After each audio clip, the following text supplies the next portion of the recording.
অশালীন আচরণ এবং কটূক্তির প্রতিবাদ করায় মহিলাকে নির্মমান আবাসনে তুলে নিয়ে গিয়ে মারধর ও শ্লীলতাহানি করার অভিযোগ উঠল রাজমিস্ত্রির বিরুদ্ধে।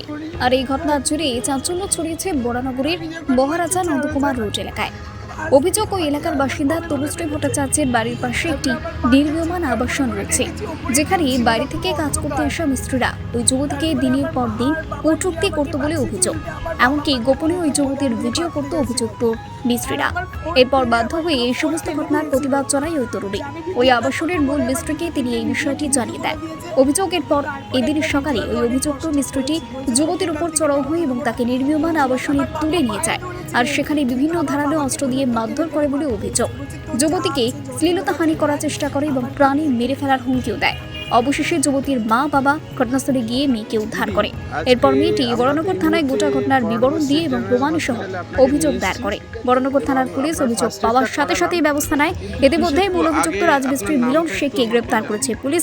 বাকিদের খোঁজে তল্লাশি চালাচ্ছে বরানগর থানার পুলিশ। মহিলা সহ তার পরিবারের অভিযোগের ভিত্তিতে তদন্ত শুরু করেছে পুলিশ। ব্যুরো রিপোর্ট, জজবা 24 বাংলা। ও নিজের মুখে বলেছে। দাদা, ঘটনাটা কি হয়েছে? আজকে সকালবেলা আমার মেয়ে দাঁত ব্যস্ত ছিল। এবার একটা মিস্ত্রি ওখানেই থাকে, ও আমার মেয়েকে উল্টোপাল্টা ভাষা বলছে। আমার মেয়েকে ভিডিও করছে। তখন আমার মেয়েকে, তুমি কী করছো? তখন আমার মেয়েকে হাত ধরে টেনে নিয়ে 3 তলায় নিয়ে চলে গেছে।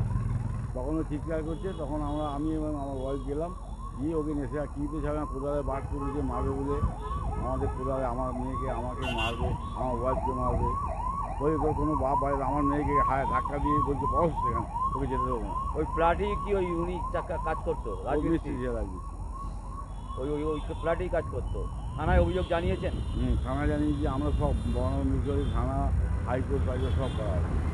আপনার নাম? আমার নাম অরুণ ভট্টাচার্য। আপনার মেয়ের নাম? তনুশ্রী ভট্টাচার্য।